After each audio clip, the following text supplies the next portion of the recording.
The morning sun painted the Montana mountains in shades of gold and orange. John Morrison sat on his wooden porch with a cup of coffee growing cold in his hands. He watched the mist rise from the valley below and listened to the birds singing in the pine trees. At 73 years old, he had learned to appreciate these quiet moments. They were gifts that younger men often ignored. His cabin was simple: 2 bedrooms, a kitchen, a living room with a stone fireplace. His wife, Margaret, had chosen this place 40 years ago when they were young and full of dreams. She said the mountains reminded her of peace. She said a person could think clearly here, away from the noise of the world. She had been right about most things. Margaret had been gone for 3 years now. Cancer took her slowly, giving them time to say everything that needed saying. In her final weeks, she made him promise to finish something they had started together long ago. He promised. He always kept his promises to her. John finished his coffee and walked inside to wash the cup. His movements were slow but steady. His body had aged, but his mind remained sharp. 40 years of tracking shipments, managing schedules, and solving logistical problems had trained him to notice details that others missed. Even now, retired and living alone, he kept records of everything. It was a habit he could not break. Margaret had taught him that habit. The sound of engines broke the morning silence. John dried his hands and walked back to the porch. 3 black vehicles were climbing the dirt road toward his cabin. Government vehicles. He recognized the style from his years working with Earth's interstellar trading company. These were official cars, the kind that brought news nobody wanted to hear. He waited patiently as the vehicles parked in front of his cabin. 6 men and women in formal suits stepped out. One of them, a tall woman with gray hair and tired eyes, walked up to the porch steps. "Mr. Morrison," she asked, "that's me. I'm Director Chun from the Department of Galactic Affairs. May we come inside?" John nodded and led them into his living room. There were not enough chairs for everyone, so most of them stood. Director Chun sat across from John and placed a tablet on the coffee table between them. "Mr. Morrison, I'm going to be direct with you. The Galactic Council has issued a summons for your appearance before the Grand Tribunal on Velthor Prime." John said nothing. He waited for her to continue. "You're being charged with species-level economic manipulation. The specific claim is that your retirement pension fund holds shares in a mining consortium that violated Trade Regulation 749 Alpha approximately 300 years ago. Under council law, this makes you personally liable for enforcement penalties." "I see," John said. Director Chen leaned forward. "Mr. Morrison, you need to understand what this really is. The charges are absurd. The regulation they're citing is ancient and has never been enforced against any human entity. The Velthori are manufacturing illegal pretexts to seize Earth's off-world assets. If you're found guilty, the penalties would legally justify taking everything we've built in space over the past 60 years. Why me? Because you're nobody.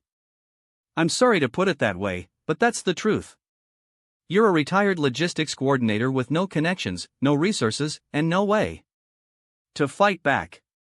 They expect you to fold immediately.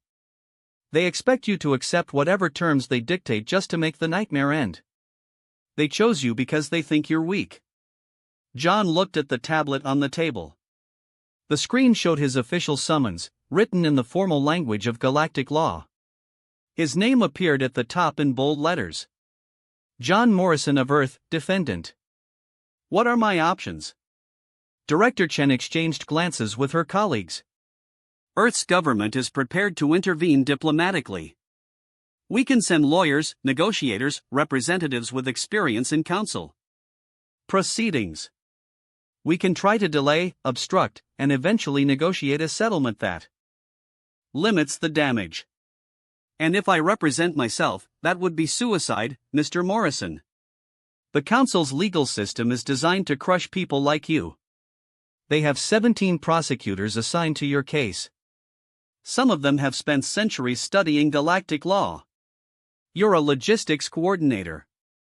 You wouldn't last 5 minutes. John stood and walked to the window. He looked out at the mountains his wife had loved so much.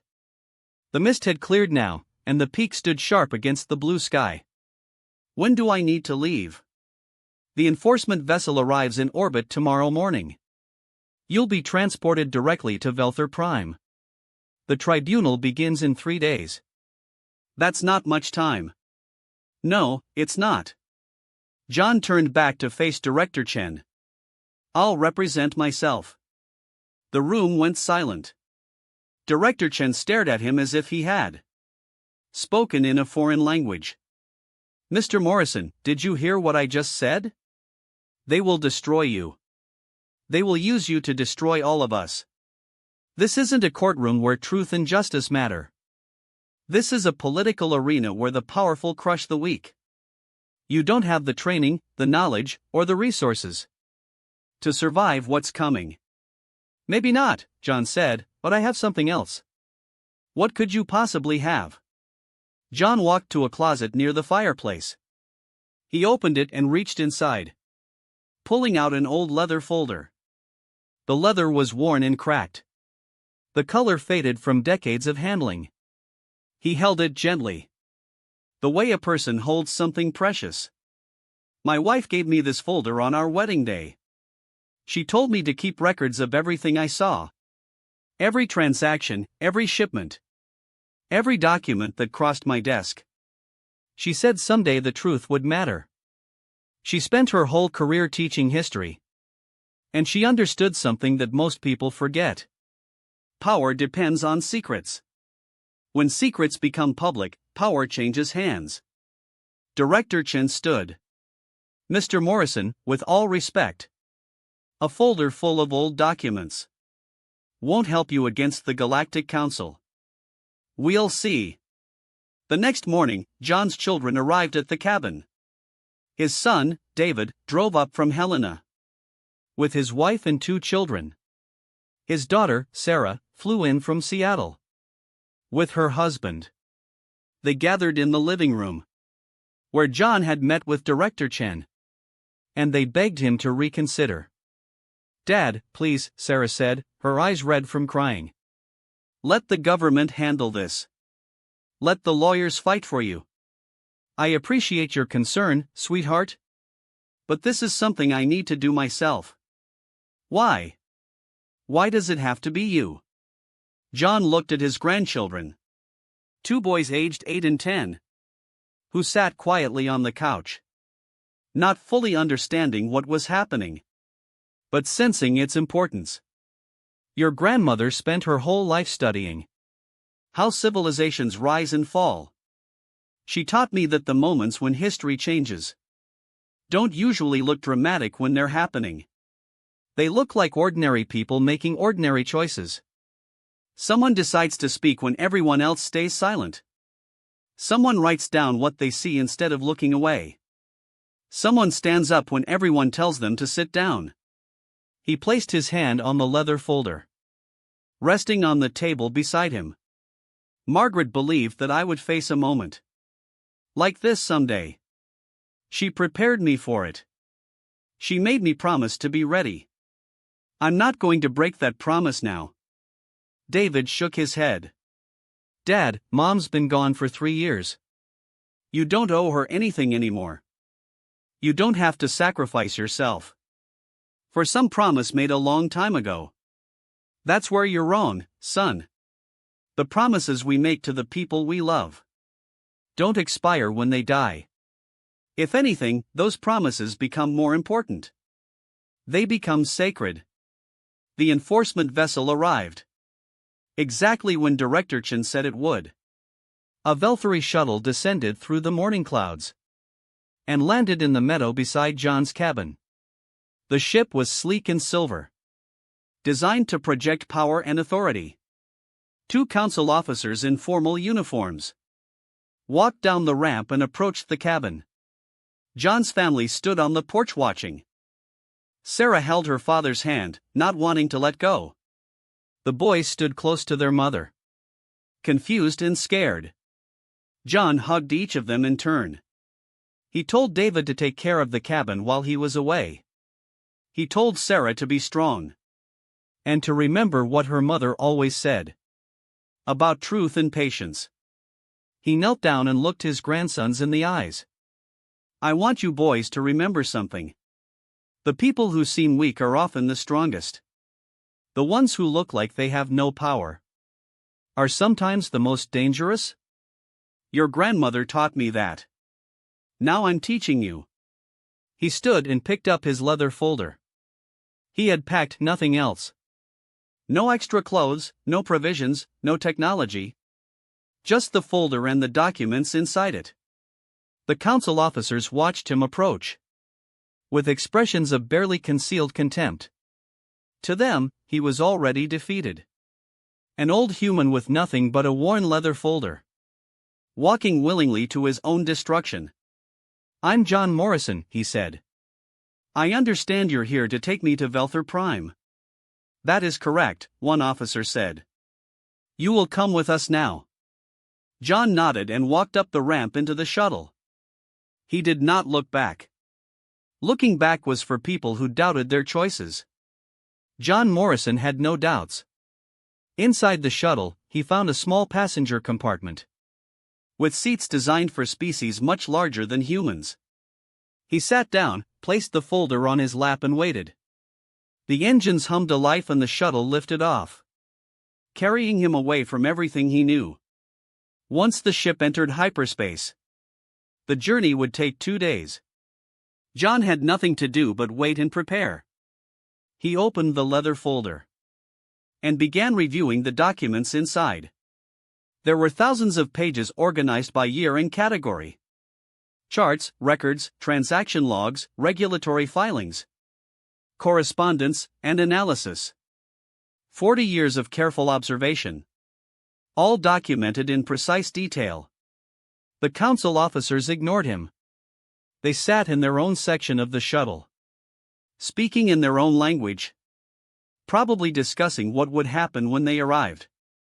They had no reason to pay attention to an old man reading old papers. John smiled to himself and continued reviewing. Everything was in order. Everything was exactly where it needed to be. When he finished reviewing, he closed the folder and closed his eyes. Within minutes, he was asleep. His breathing was slow and peaceful.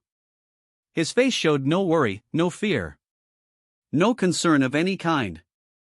The officers noticed this and exchanged confused looks. Every other defendant they had transported spent the journey in terror, crying, pleading, trying to negotiate. This human slept as if he were going on vacation. They did not understand. They could not understand.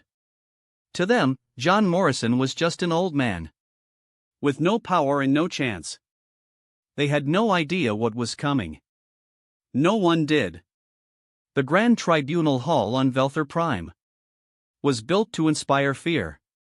It rose from the capital city, like a mountain of polished black stone, its towers reaching toward the purple sky. Inside, thousands of seats curved around a central platform, where the accused would stand. Every detail of the architecture was designed to make anyone standing in that center feel small and alone. John Morrison walked into the hall, wearing the same simple clothes he had worn when he left Montana. Gray trousers, a white shirt, a brown jacket that Margaret had bought for him 15 years ago. He carried his leather folder under his arm. He had no assistants, no lawyers, no supporters walking beside him. The galleries were already filling with delegates from across the galaxy.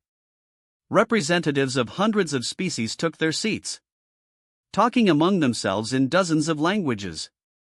Many of them had traveled great distances to watch this trial. Word had spread that the Galactic Council was finally going to teach humanity a lesson. Many wanted to see it happen. John found his place on the defendant's platform. A single chair had been provided for him, positioned so that he would have to look up at the judges and across at the prosecution team. He sat down, placed his folder on the small table beside him, and waited. The prosecution section was directly opposite. 17 Velthary legal specialists sat in an orderly row, each one wearing the formal robes of their profession. Their leader, High Arbiter Keseth, stood at the front. He was tall, even by Velthary standards, with scaled skin that shimmered blue and gold under the lights.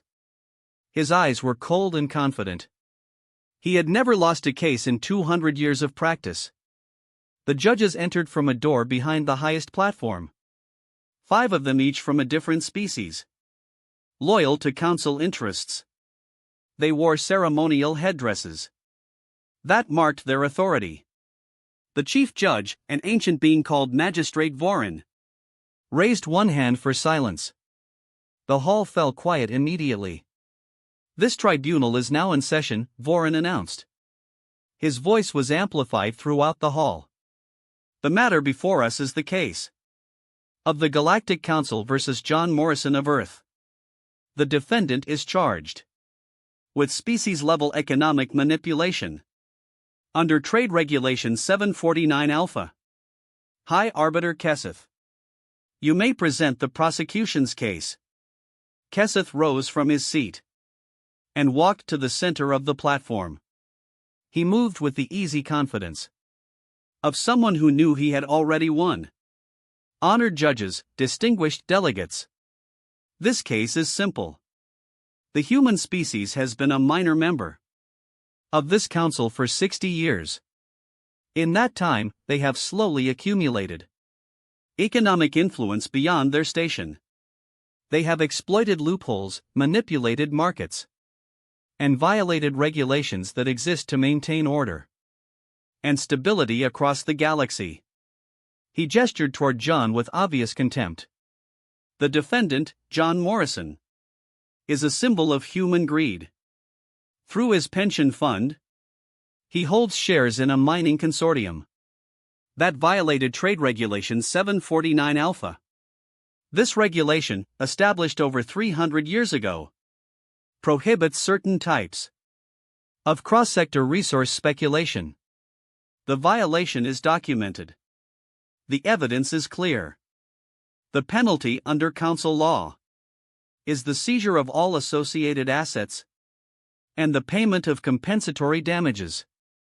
Keseth paused for effect. The delegates in the galleries murmured among themselves. Many of them nodded in agreement.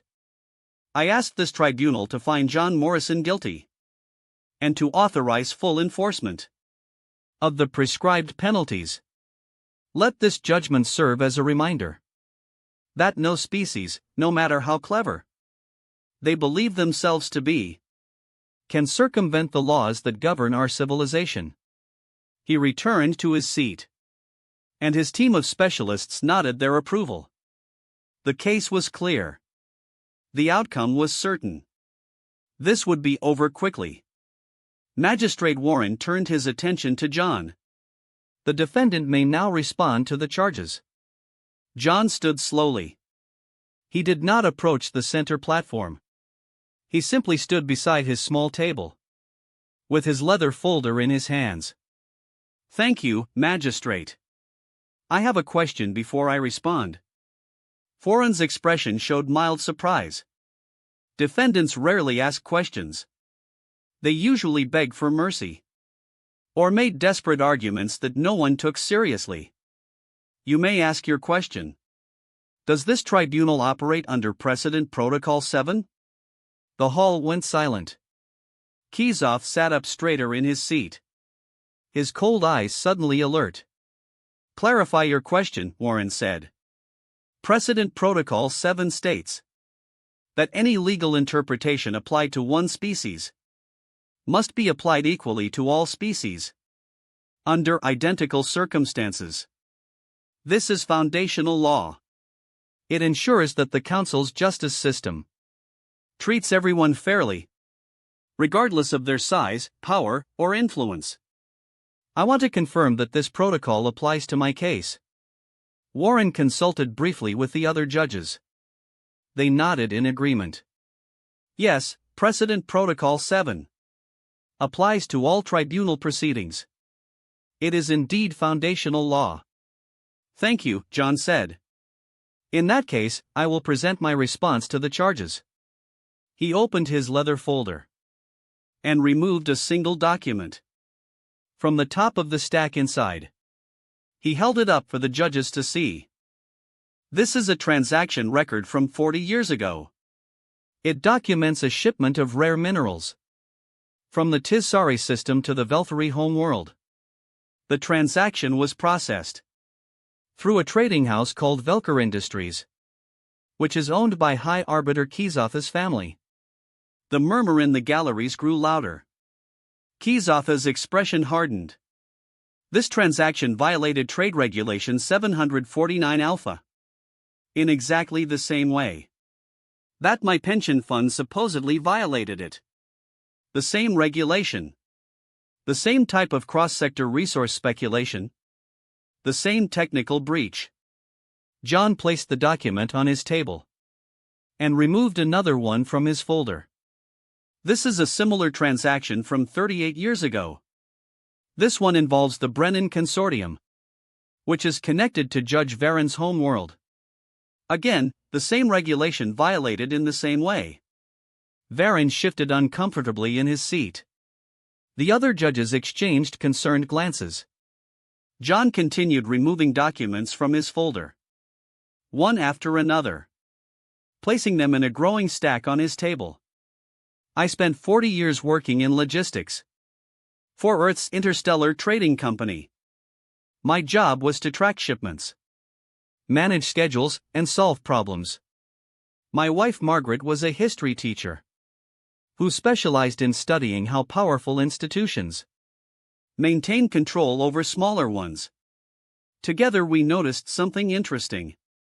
The regulations that the Council uses to punish minor species are never applied to Council members themselves. He held up another document. This is a record of enforcement actions taken under Trade Regulation 749 Alpha. Over the past 300 years, the regulation has been used 64 times. Every single time, the target was a minor species. Never once was it applied to a Council member species, despite thousands of documented violations. By those species, Kessa stood abruptly.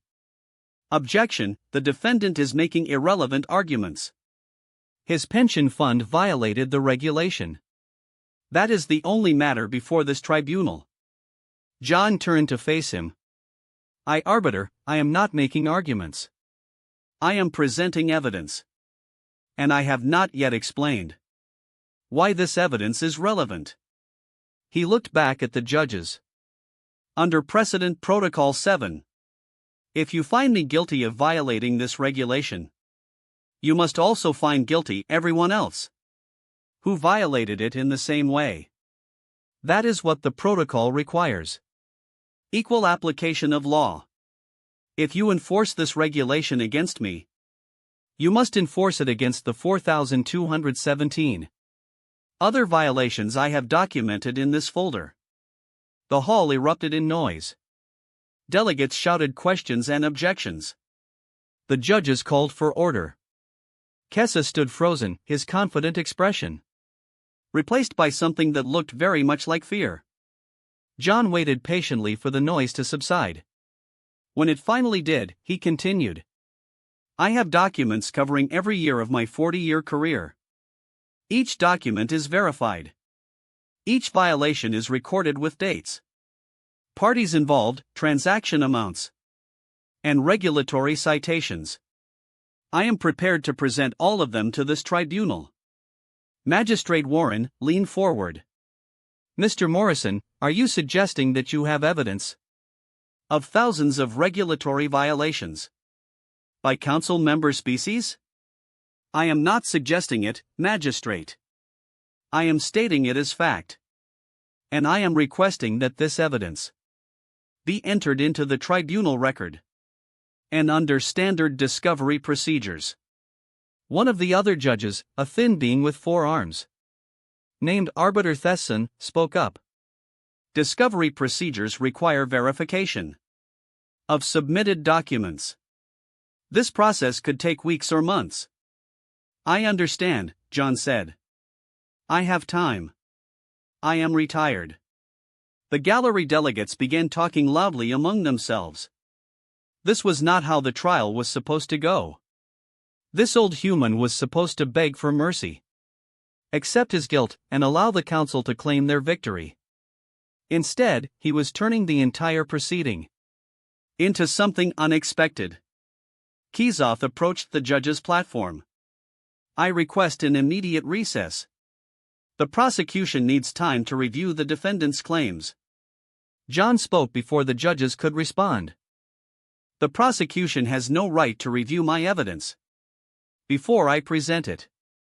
Under tribunal rules, evidence submitted by defendants is entered into the record first and challenged afterward.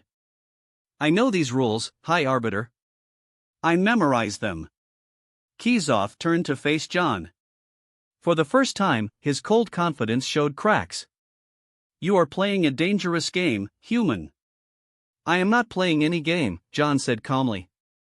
I am following your rules. I am using your procedures. I am presenting evidence in a legal proceeding, exactly as your laws permit. If this feels dangerous to you, perhaps you should ask yourself why. The judges conferred among themselves in whispered voices. After several minutes, Magistrate Viren raised his hand for silence.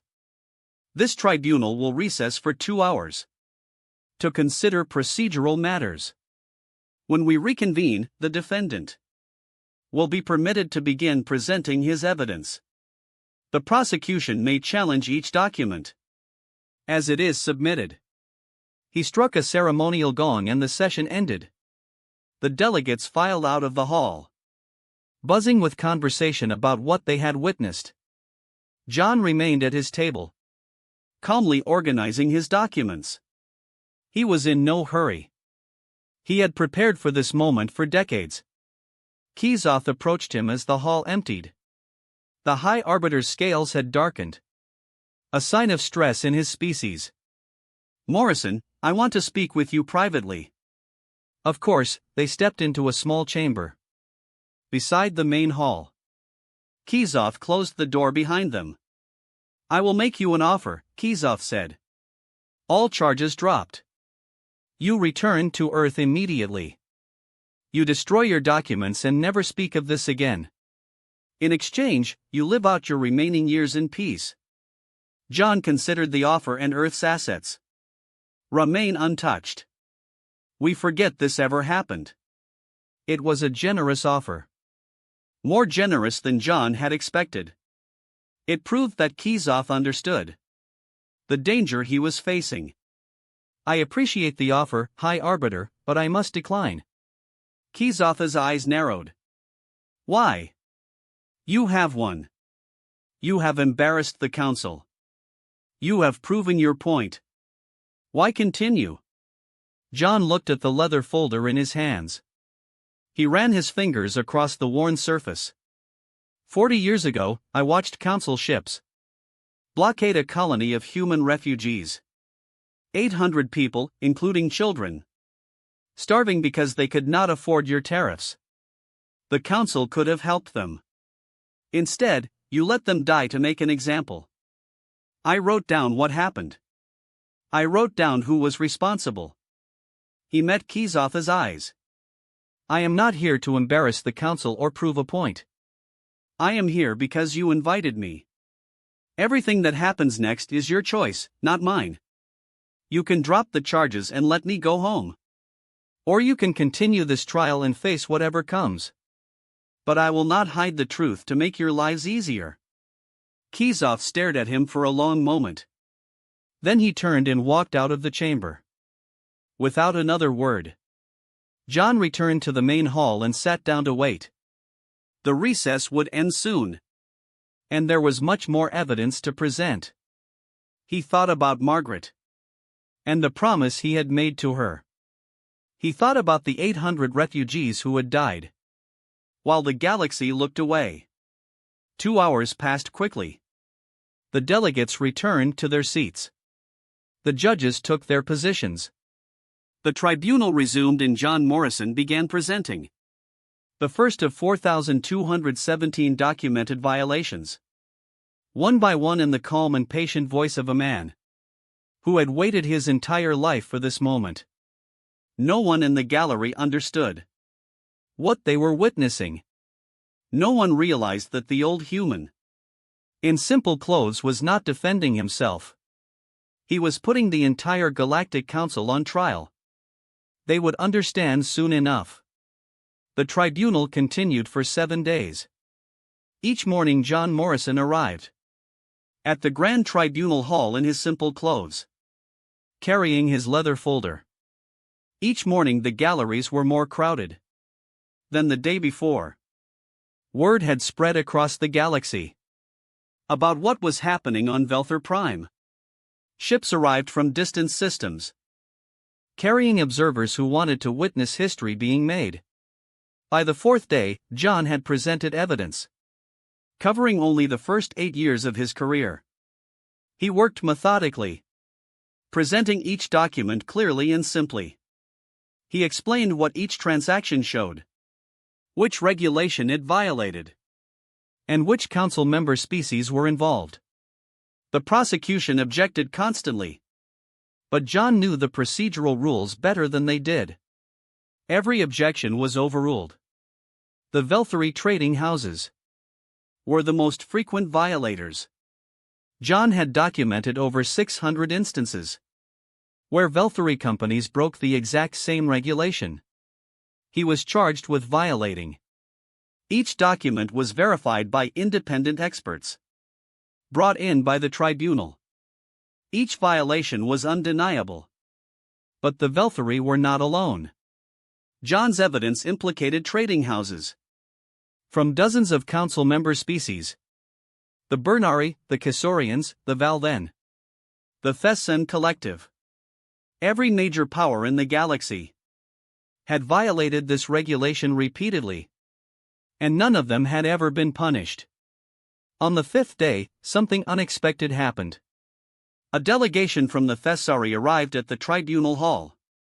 The Thessari were a minor species, much like humanity. They had suffered under council exploitation for centuries. Their resources taken, their voices ignored, their complaints dismissed. They had no power and no influence. But they had a right to observe tribunal proceedings. This right was guaranteed by council law, and no one could deny them entry. The Thessari delegation sat in the upper galleries and watched John present his evidence. Their leader, an elderly female named Counselor Marin, listened with growing emotion. She had spent her entire career fighting for justice within a system designed to deny it. She had never won. She had never even come close. Now she watched an old human doing what she had always dreamed of doing. He was exposing the truth in a forum where it could not be hidden or ignored. On the 6th day, Counselor Marin requested permission to address the tribunal. This was unusual, but not unprecedented. Observers could petition to speak on matters of galactic importance. The judges had no legal grounds to refuse her. She walked to the center platform and faced the assembled delegates. Her voice was soft, but steady. I have watched this trial for 6 days. I have seen evidence of systematic corruption that confirms what minor species have suspected for generations. The laws of this council are not applied equally. They are weapons used by the powerful against the weak. She turned to face John Morrison. This human has done what none of us could do. He has documented the truth. He has presented it in a way that cannot be denied or dismissed. He has shown the galaxy what the council really is. Then she said the words that changed everything. Under the transparency mandate of the Galactic Charter, I formally request that all evidence presented by John Morrison be entered into the permanent galactic record. This evidence documents matters of public concern. affecting multiple species. It must be preserved and made accessible to all citizens of the galaxy. The hall erupted in chaos. Delegates shouted in protest and support. The judges called for order. Kesha stood at the prosecution table, his scales darkening to almost black. The transparency mandate was an ancient provision that had almost never been used. It allowed any delegate to request that evidence in a tribunal proceeding be made permanently public, if that evidence concerned matters affecting multiple species. The request could only be denied by a 2/3 majority vote of all delegates present. Magistrate Vereen struck his ceremonial gong repeatedly until the hall finally quieted. His face showed deep concern as he consulted with the other judges. Councillor Marin has invoked the transparency mandate. This request must be voted upon by all delegates present. If the request passes, all evidence submitted by the defendant will be entered into the permanent galactic record and made publicly accessible. The vote took 3 hours. Delegates argued, negotiated, and threatened each other in the corridors outside the hall. The council member species tried desperately to build a coalition to defeat the request. But something had changed in the past 6 days. The minor species, who had always been too divided and too frightened to stand together, saw an opportunity they might never have again. When the final vote was counted, the transparency mandate passed by a margin of 12 votes. It was the narrowest possible victory, but it was enough. John Morrison's evidence would become part of the permanent galactic record. Every document he had collected over 40 years would be accessible to anyone who wanted to see it. The secrets that had protected council corruption for centuries were about to become public knowledge. After the vote, John remained at his table, organizing his documents for the next day's session. Most of the delegates had left, but a few lingered, watching him with a mixture of curiosity and respect. Councillor Marin approached him. She was small and old, her scales faded with age, but her eyes were bright with emotion. "Thank you," she said simply. John looked up from his papers. "For what?" "For doing what we could not. For speaking the truth when no one else would." John shook his head. "I just presented documents, Councillor." "You were the one who invoked the transparency mandate. Without your request, this evidence would have remained trapped in tribunal records that no one ever reads. But I would never have had the courage without you. Watching you stand alone against all of them, refusing to be intimidated, answering every objection with patience and facts. You showed me that it was possible." John was quiet for a moment. Then he reached into his leather folder and removed an old photograph. It showed a younger John standing beside a cargo ship, surrounded by crates of medical supplies. Beside him stood a Thesari worker, with distinctive markings on her scales. "Do you recognize this person?" John asked. Councillor Marin took the photograph with trembling hands. "This is my mother. She died 30 years ago. 40 years ago. I delivered medical supplies to your homeworld during the Thesari plague. The council refused to send help. They said your planet was too unimportant, too far from major trade routes, not worth the investment. I was working for a small human trading company. At the time, we rerouted our entire fleet to bring supplies to your people. It wasn't much, but it was everything we had." Marin stared at the photograph, tears forming in her eyes. "Your mother worked at the distribution center, where we delivered the supplies. She helped us unload the ships. On the last day before we left, she told me something I never forgot. She said that kindness travels in circles. When you give it freely, It returns to you in ways you cannot predict. She said the Thessery would never forget what humanity did for them. John gently took the photograph back. I didn't know you were her daughter when you spoke today. I didn't plan any of this. But maybe your mother was right. Maybe kindness really does travel in circles. Counselor Marin wiped her eyes. What happens now? The evidence will be public. But the council will still try to punish you. Let them try, John said. Tomorrow I will finish presenting my documents. Then the tribunal will have to make a choice. They can find me guilty and apply the same standard to everyone else. Or they can drop the charges and admit that the whole thing was a farce. Either way, the truth is out. That's all that matters. The seventh day of the tribunal was the last. John presented his final documents, completing the record of 40 years of observation. When he finished, he had documented 4,217 violations of trade regulation, 749 alpha, by council member species. The financial penalties, if applied equally, would bankrupt several major trading houses and cripple the economies of at least 3 home worlds. The prosecution had given up objecting days ago. Kesseth sat at his table in silence. His confidence shattered. His career effectively over. The other prosecutors stared at their tablets, avoiding eye contact with anyone. When John finally sat down, the hall was silent. Everyone understood what had happened. An old human with no power and no resources had dismantled centuries of corruption, using nothing but patience and documentation. Magistrate Vereen looked exhausted.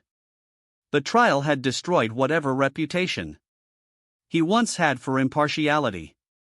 His rulings had been overturned repeatedly by John's superior knowledge of procedure. His bias had been exposed for everyone to see. The prosecution may now present closing arguments, Vereen said, his voice flat. Kesseth rose slowly. He walked to the center platform, but did not face the judges. Instead, he faced John Morrison. When this trial began, I thought I knew what kind of person you were. An old man, powerless and afraid, who would submit to council authority because he had no choice. I was wrong. He paused, his scales shifting through colors. That indicated complex emotions. You are the most dangerous being I have ever faced in 200 years of practice. You carry no weapons. You command no armies. You control no wealth. Yet you have done more damage to this council in 7 days than any military force could do in 7 centuries. He turned to face the judges. The prosecution withdraws its request. 4 penalties against the defendant. We recommend that all charges be dismissed. The hall erupted in noise again. Delegates shouted questions and demands. The minor species representatives cheered openly. The council members sat in stunned silence, unable to process what they were witnessing. Viren struck his gong for order. When the noise finally subsided, he spoke. The charges against John Morrison are dismissed. This tribunal is concluded. John stood, gathered his documents into his leather folder, and walked out of the Grand Tribunal Hall. He did not look back. He did not celebrate or gloat. He simply walked through the corridors of Velther Prime, toward the spaceport where a ship waited to take him home. Behind him, the galaxy was changing. The evidence in the public record would spark investigations, reforms, and revolutions across hundreds of worlds. The old order that had ruled for centuries was beginning to crumble. Minor species were organizing. For the first time in galactic history, council members were turning on each other, desperate to avoid blame for the corruption John had exposed. None of this surprised John Morrison. He had seen it coming from the moment He opened his leather folder on the first day of the trial. He had planned for this outcome. He had prepared for it. Margaret had prepared for it. Decades before she died. As his ship lifted off from Velther Prime, John looked out the window at the planet. Shrinking below him, the towers of the capital city glittered in the sunlight. The Grand Tribunal Hall was just a tiny speck of black among the sprawling urban landscape. He thought about Counselor Marin and her mother. He thought about the 800 refugees who died in the blockade 40 years ago. He thought about Margaret lying in her hospital bed, making him promise to finish what they had started.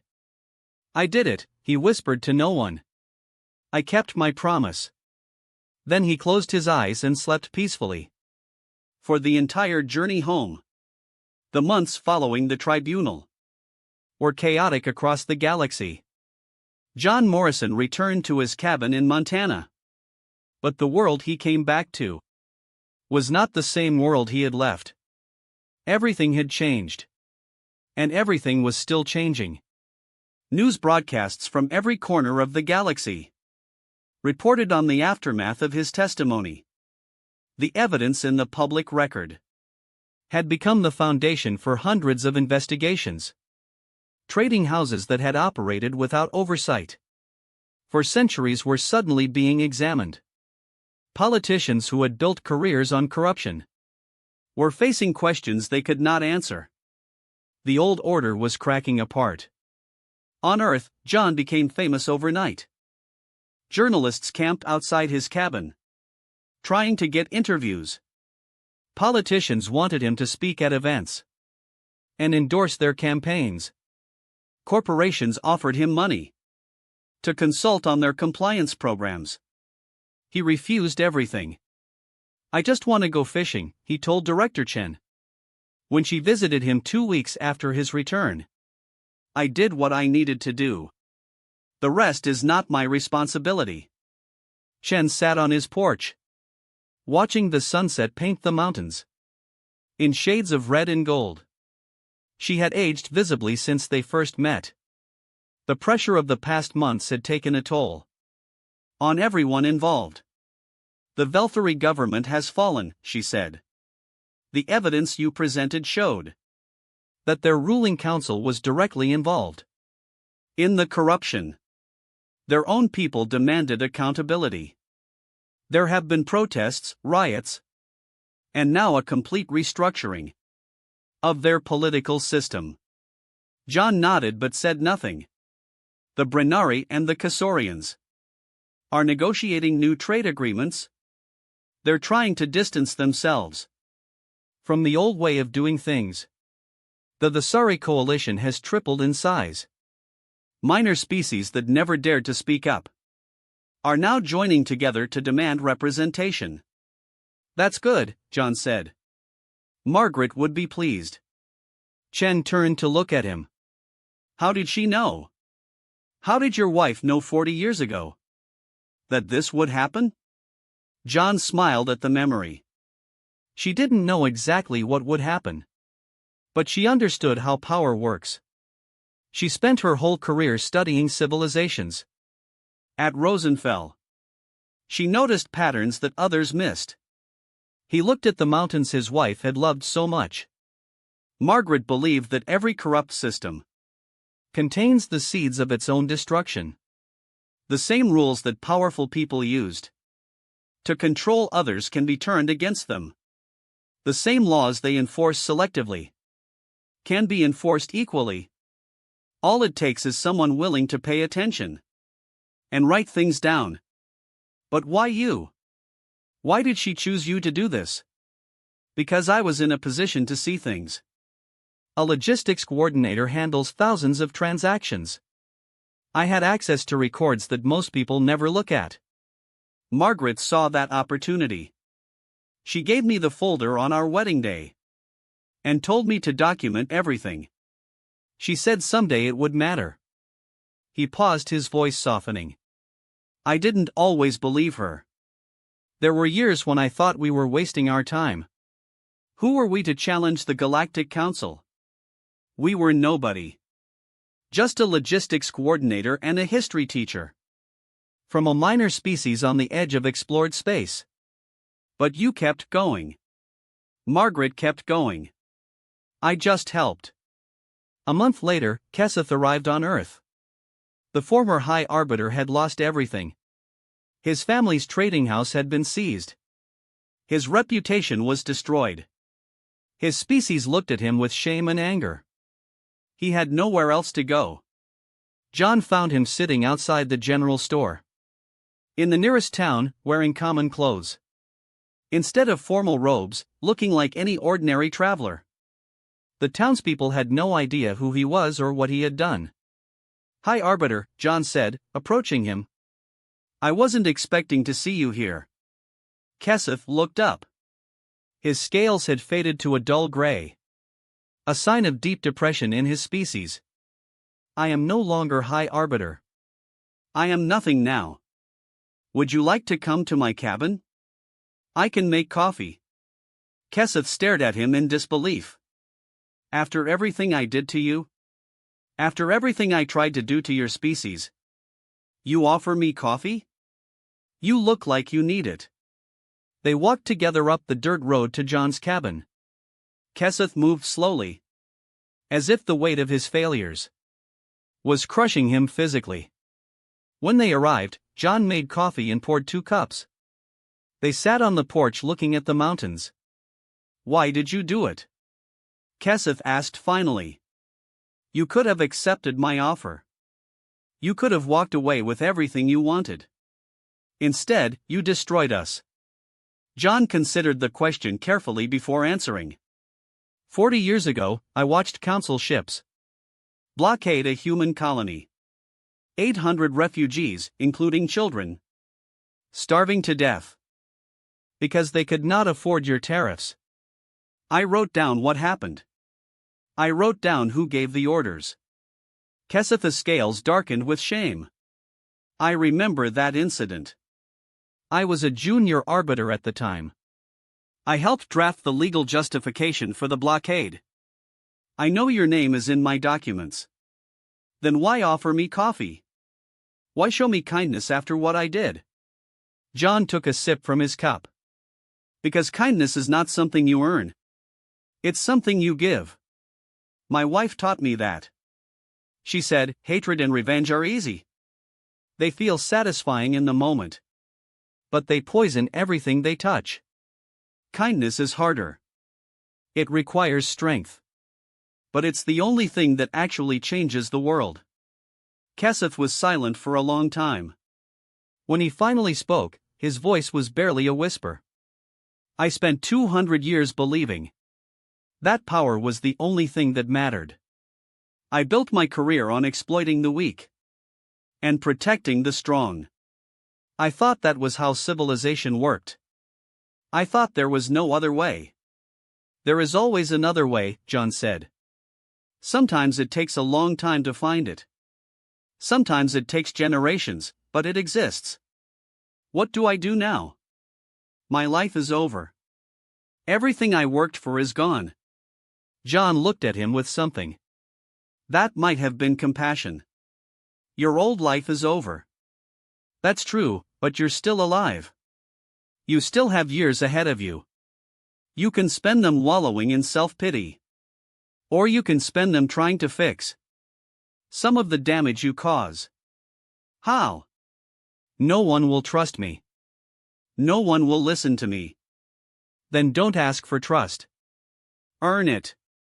Start small. Help someone without expecting anything in return.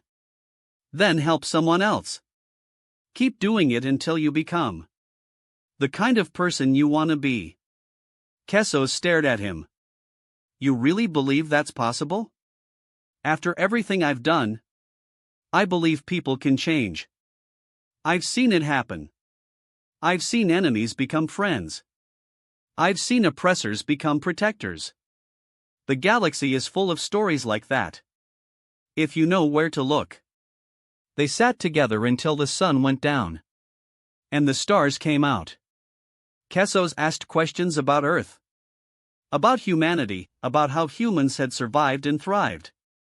Despite being a minor species in a hostile galaxy. John answered patiently, sharing stories from his career. And from Margaret's research. When Kessos finally left the next morning, something had shifted in his eyes. The despair was still there. But beneath it was something else. A small spark of hope, fragile but real. "Thank you," he said as he walked down the dirt road. "I don't deserve your kindness, but I am grateful for it."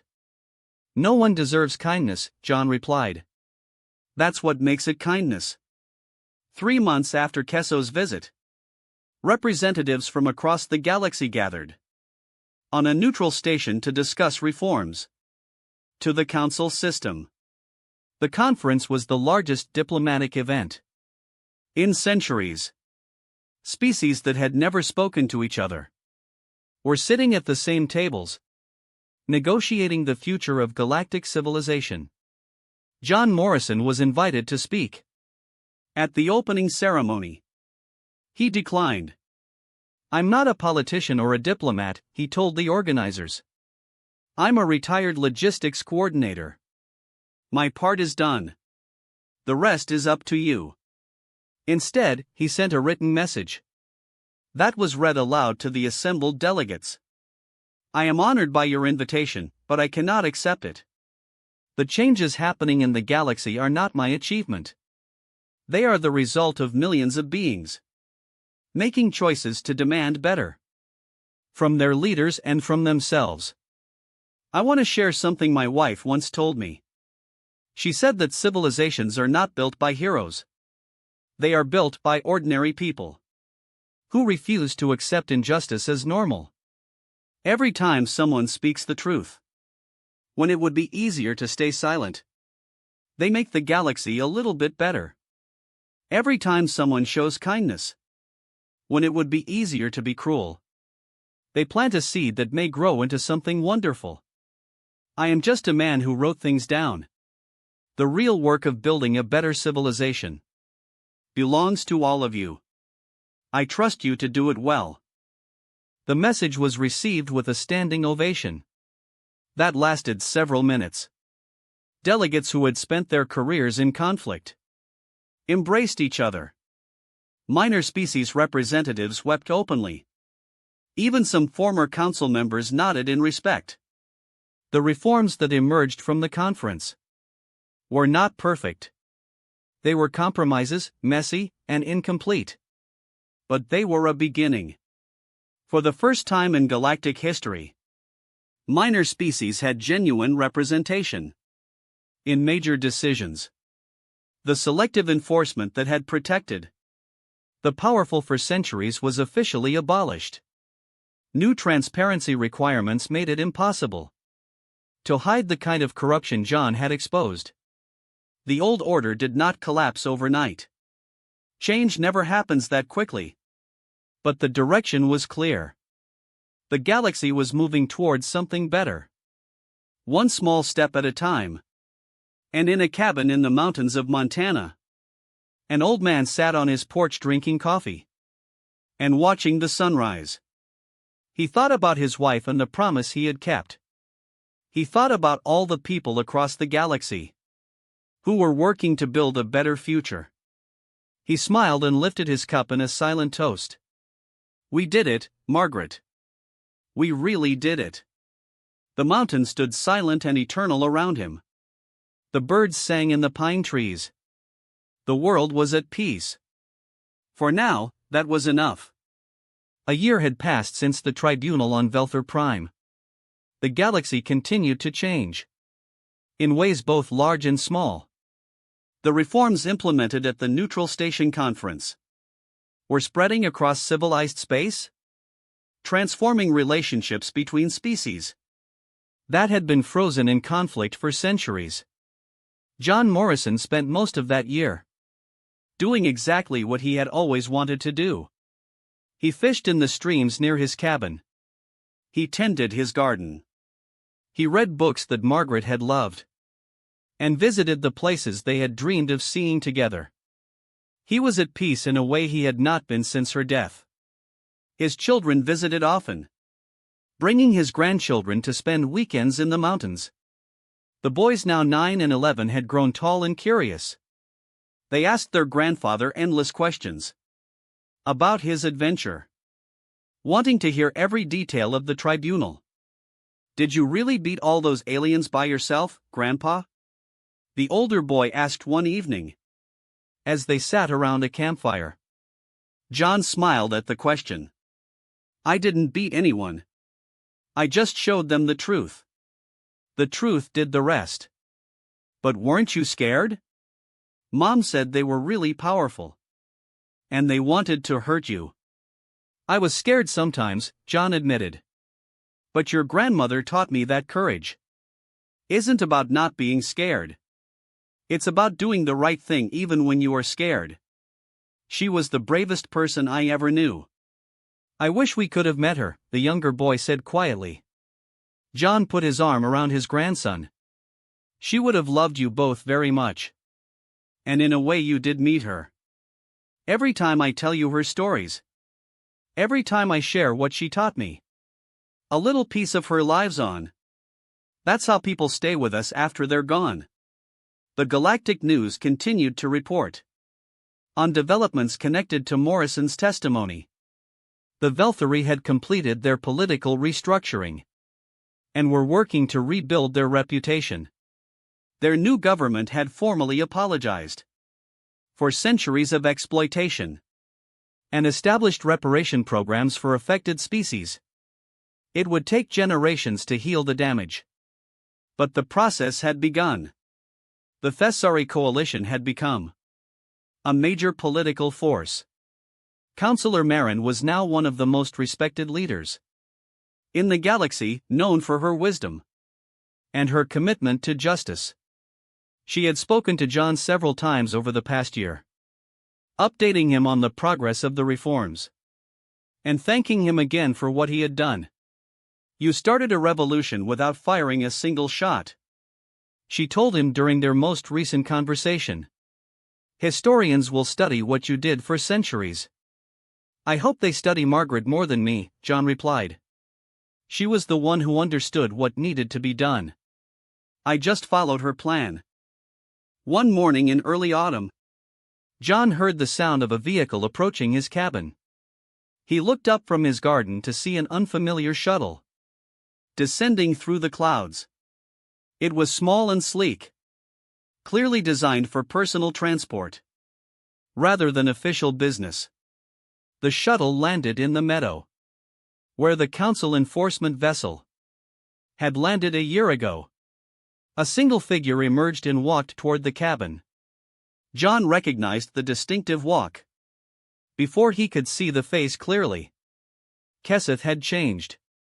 His scales had regained some of their color, and he moved with a purpose that had been absent during his last visit. He wore simple traveling clothes, similar to what John himself might wear. "Mr. Morrison," Keseth said as he approached. "I hope I'm not intruding." "Not at all. Would you like some coffee?" They sat on the porch as they had before, looking at the mountains. The autumn colors were spectacular this year. Reds and golds and oranges covering the hillsides. "I wanted you to know what I'd been doing since we last spoke," Keseth said. "After I left your cabin, I traveled to some of the worlds that my family's trading house had exploited. I wanted to see for myself what we had done." He paused, his scales shifting through complex patterns of color. "It was worse than I imagined. Entire communities destroyed. Generations of poverty caused by our greed. Children growing up without hope because we took everything their parents had. That must have been difficult to see." "It was, but it was also necessary. I needed to understand the full weight of my mistakes before I could begin to make amends." Keseth reached into his traveling bag and removed a small data tablet. "I've spent the past year working with relief organizations on those worlds, building schools, establishing medical clinics, creating economic opportunities For communities that had none. It's not enough to undo the damage. But it's a start. John looked at the tablet, which showed images of construction projects and smiling faces. I'm glad to hear it. I also testified at the Reform Conference. I told them everything I knew. About how the old system worked. How the corruption was maintained. How the powerful protected each other. Some of my former colleagues hate me for it. But others have started to follow my example. Change often starts with one person willing to go first, John said. Keseth nodded slowly. You told me something during my last visit. You said that people can change. That enemies can become friends. I didn't believe you at the time. I thought you were being naive. He turned to face John directly. I was wrong. I have changed. Not completely, not perfectly, but genuinely. The person I am now would be unrecognizable to the person I was a year ago. John smiled. I can see that. I came here today to thank you. Not for defeating me at the tribunal. Anyone with your evidence could have done that. I came to thank you for the coffee. For the kindness. For treating me like a person instead of a monster. You were never a monster. You were just lost. Perhaps. But you helped me find my way. That kindness you showed me. That compassion for an enemy who deserved none of it. That changed something in me.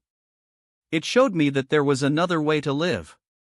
They talked for several hours, sharing stories and observations about how the galaxy was evolving. Keseth described the reform movements spreading across Velathari space.